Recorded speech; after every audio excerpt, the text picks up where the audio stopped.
간략하게 하나만 더 짚고 중국 디스커션으로 좀 넘어가고 싶은데, 사실 우리가 가장 걱정되는 부분은 고물가 사실 저성장이죠. 예, 저성장이라는 얘기는 GDP 증가율이 낮다라는 뜻입니다. 이제 다시 한번 짚고 넘어가면 작년에 이제 미국을 비롯한 이제 중국도 지금 성장률이 계속 둔화가 전망되고 있는데, 물가가 주춤되지 않는 상태에 성장이 주춤했을 때 우리가 목표로 하고 있는 고성장 고물가로 다다를 수 없다. 그런데 우리가 앞으로 향후 몇 년 동안 페드의 스탠스가 퀀티테이티브 이징으로 다시 양적 완화로 돌아설 때까지는 우리가 고성장 고물가로 버텨줘야 하는 것이죠. 우리가 지금 더 얘기할 수 없어서 아쉬운 부분은 이제 곧 미국의 메이저 기업들의 어닝 시즌이 시작됩니다. 그 어닝 시즌이 또 굉장히 우리가 주목해야 될 부분은, 보통 이제 은행에서 어닝이 시작되거든요. 은행가들이 곧 이제 이런 어닝들이 이제 작년 4, 4분기 이제 어닝이 되겠죠. 그것이 주춤하지 않았는지. 왜 그게 중요하냐면, 아까 4, 4분기에 물가가 정점을 찍었다 그랬죠. 그랬는데 같이 이 어닝이 정점을 찍고 내려왔다면 우리가 바라는 고성장 고물가에 대한 이 스탠스를 갖기가 힘든 거죠. 이제 그런 시즌이 다가옵니다. 그 데이터는 또 우리가 눈여겨 보시면 되겠고요. 우리가 그 다음은 이제 좀 중국 얘기를 좀 해보고 싶습니다.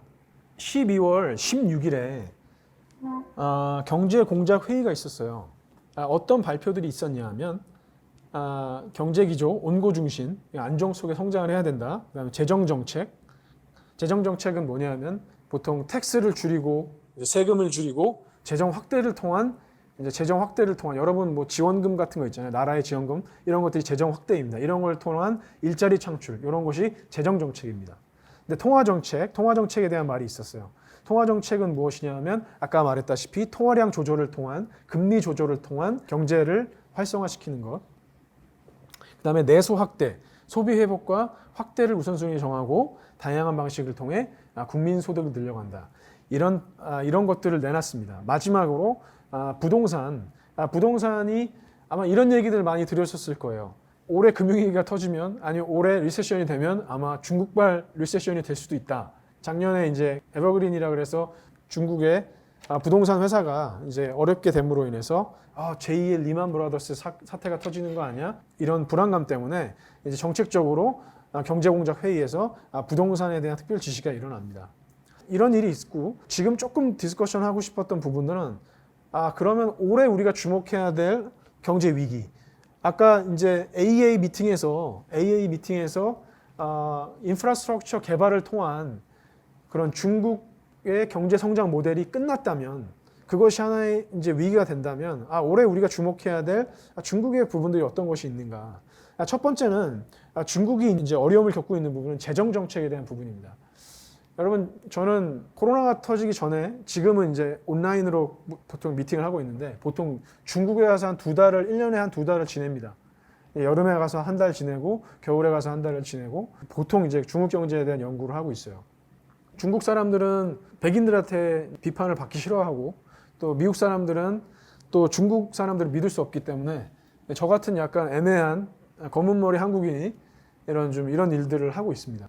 제가 공항에서 올 때도, 그 다음에 이제 홍대 호텔에 있을 때도 중국의 관광객이 사실 엄청 늘어났죠. 이제 제로 코비드 팔러시라고 해가지고 엄청나게 이제 유입이 됐었어요. 제로 코비드 팔러시를 한 이유 중에 이제 지방 정부의 재정이 고갈됐다. 제가 이제 중국 애들하고 미팅하고 있으면 갑자기 사라집니다. 걔네들은 갑자기 불러요. 검사하러 오라고. 아침에 9시에 미팅하고 있다가 몇 명이 사라져요. 정부에서 이제 검사를 부르면 그냥 가서 해야 돼요. 코로나 검사를. 그렇게 해오다가 이제 그 재정이 코로나 키트나 음식을 배달하고 이런 것들에 대한 재정이 바닥이 나면서 이런 제로 코비드 정책을 펼칠 수가 없게 된 거죠.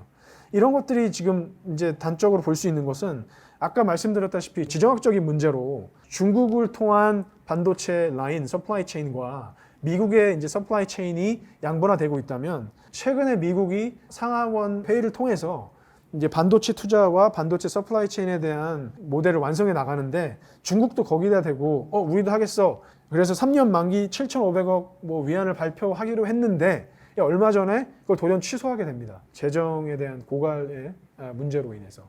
지금 중국은 굉장히 절체절명의 위기를 받고 있는 중에 하나가 부동산 위기는 여러분 많이 매스컴을 통해서 타고 들어오셨지만, 두 번째 재정 위기. 이 코로나 문제가 끝나면 제2라운드, 무역 전쟁의 제2라운드가 벌어질 거라고 생각하는데 그랬을 때 중국이 미국을 이길 수 없는 부분의 문제가 하나 이 재정 정책에 대한 부분이에요.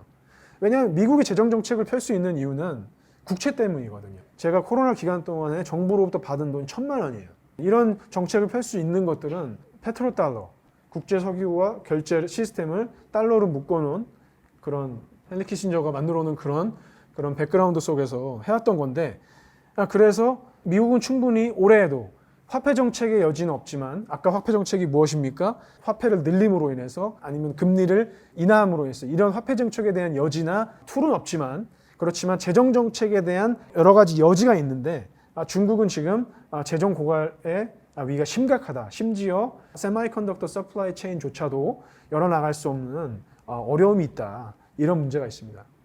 마지막으로 좀 제가 말씀드리고 싶은 부분은 중국 내수소비에 대한 문제입니다. 아까 그 식 기억나세요? Y 그 GDP는 consumption, C plus I investment, G the government spending, 그 다음에 net export 그 네 가지가 있잖아요. 거기서 여러분 되게 웃긴 게요. 미국이 그 GDP 계산 중에 가장 중요한 것은 뭘 것 같으세요? 컨섬션입니다. 그래서 맨날 2008년도에 2001년도에 닷컴 버블이 터지고 2008년도에 하우징 크라이시스 터지고 이럴 때마다 미국은 돈을 자꾸 풀어대는 거예요. 왜냐? 미국 GDP의 70%는 이제 내수 소비에서 나오거든요. 그런데 중국 같은 경우는 경제 모델을 조금씩 변화시켜 나가려고 해요. 두 번째로 큰 경제가 중국 경제고 세 번째로 큰 경제가 재팬입니다. 그리고 한 4, 5위쯤에 인디아가 있어요. 아시아의 정말 커다란 용과 같은 경제 체제에는 다 가장 중요한 게 net export이에요. 그러니까 무역이에요. 그러니까 무역이 가장 중요한 경제의 취약점은 무엇이냐면 되게 외부 변수에 민감한 경제 체제라는 거죠. 환율 변동에 민감하고 강달러에 민감해지는 유가에 민감한 경제라는 거죠.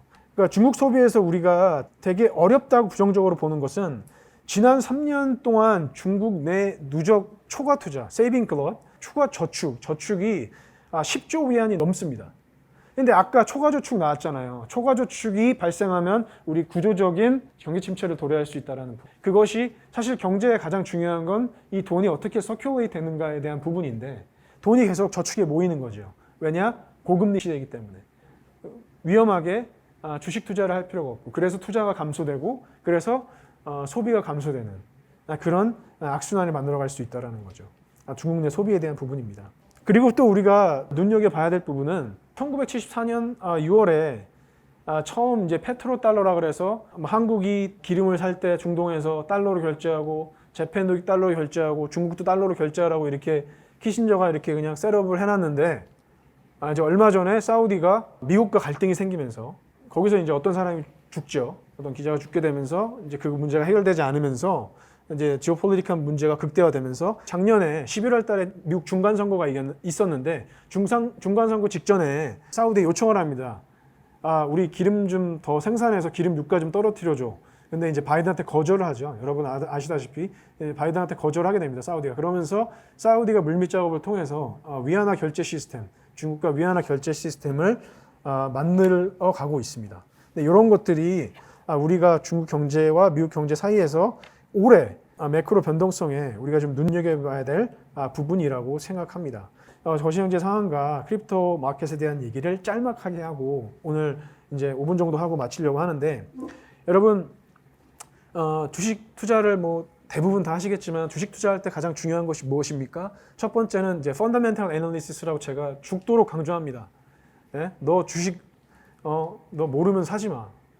저는 뭐 옵션도 하고 다 합니다. 예, 뭐 데이 트레이딩도 하고 뭐 다 하는데 이제 애들 맨날 물어봐요. 데이 트레이딩 어떻게 하냐고, 뭐 차트 어떻게 읽냐고. 저 다 안 가르쳐줘요.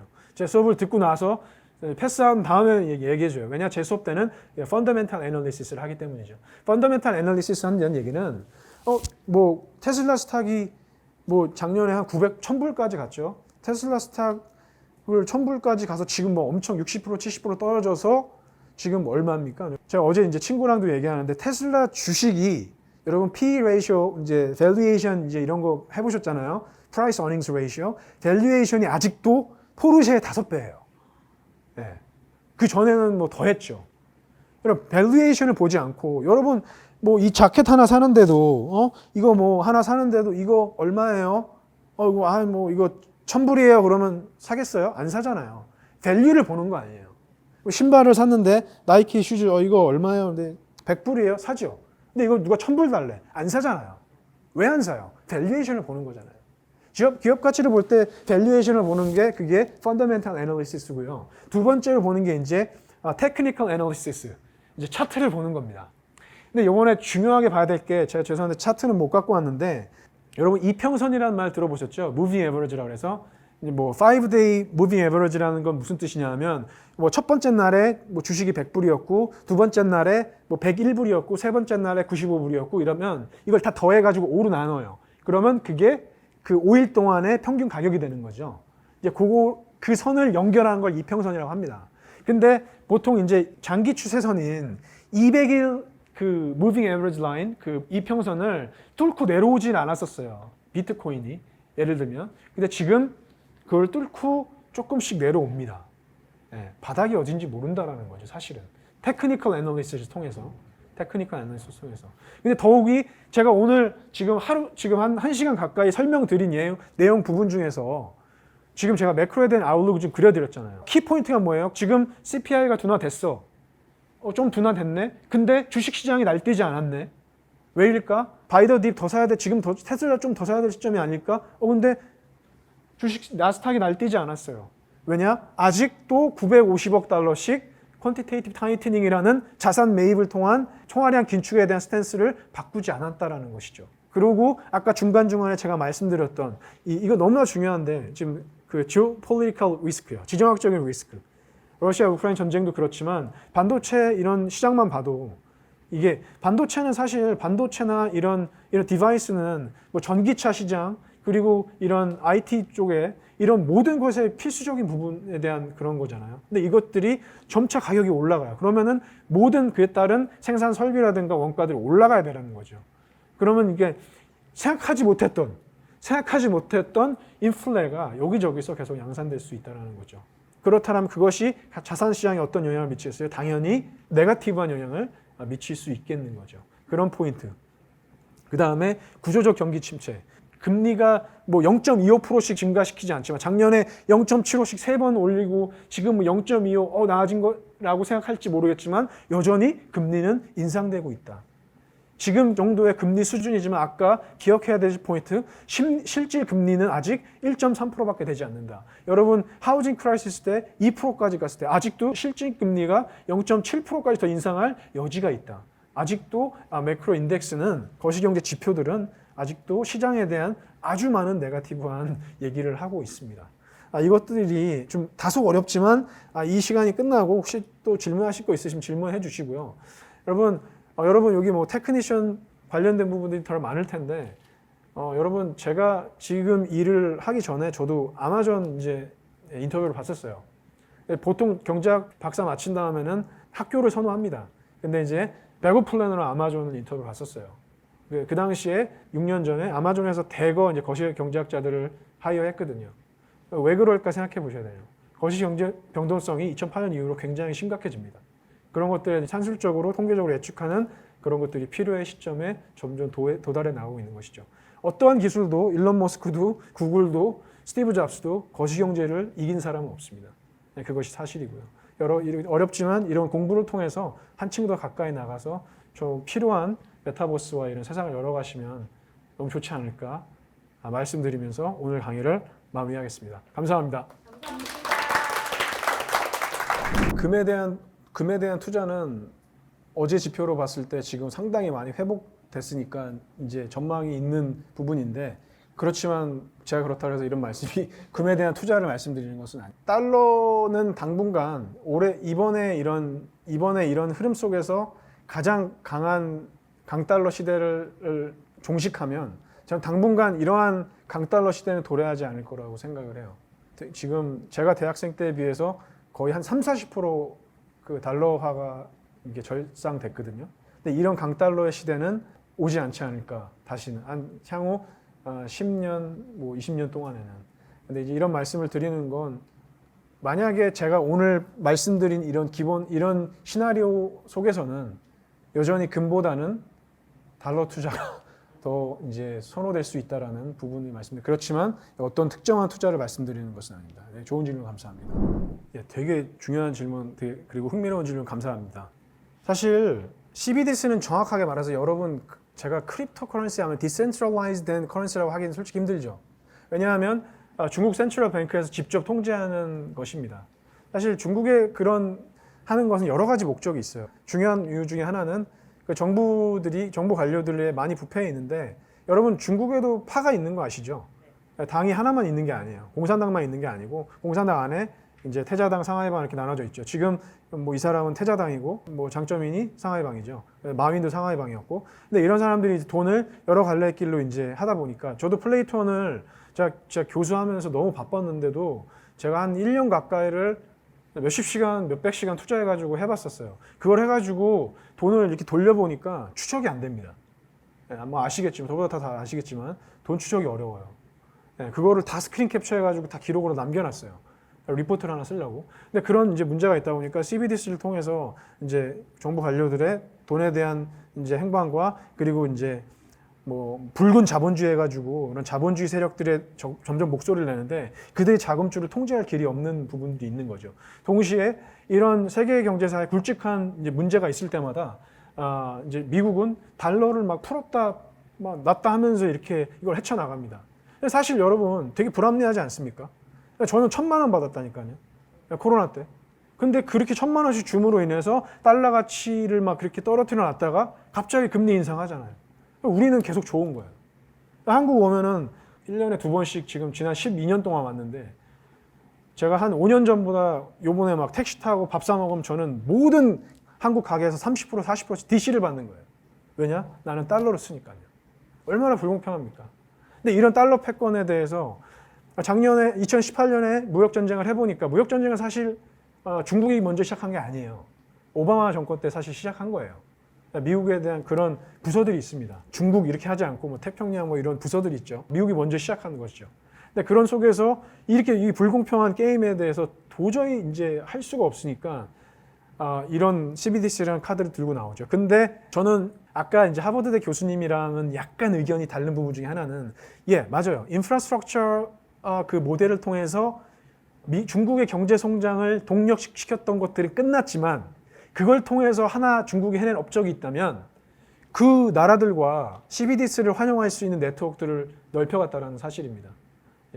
그리고 러시아 우크라이나 전쟁을 통해서 러시아를 이제 금융으로 많이 제재를 했죠. 그걸 통해서 러시아가 여러 브릭스라고 들어보셨죠? 브라질, 러시아, 인디아, 차이나, 그다음 사우스 아프리카. 그래서 브릭스 미팅을 만들면서 거기서 점차 그런 통화 시스템, 그 스왑 시스템에 대한 그런 더 깊이 말씀드리지 않을게요. 통화 시스템에 대한 달러 영향력을 배제한 영향력을 키워나가고 있습니다. 저는 그것이 디센트럴라이즈드 된 디지털 화폐까지는 아니지만 영향력을 점차 이 정도 속도로 확보해 나간다면 한 20, 30년 뒤에는 굉장하겠는데라는 생각을 사실 들고 있죠. 어떻게 보면 미국이 이번에 잘못된 러시아 제재를 통해서 이러한 것들이 어부지리로 좀 이게 파이낸셜 이런 네트워크가 더 공고해지지 않았나라는 의심을 한번 품어봅니다.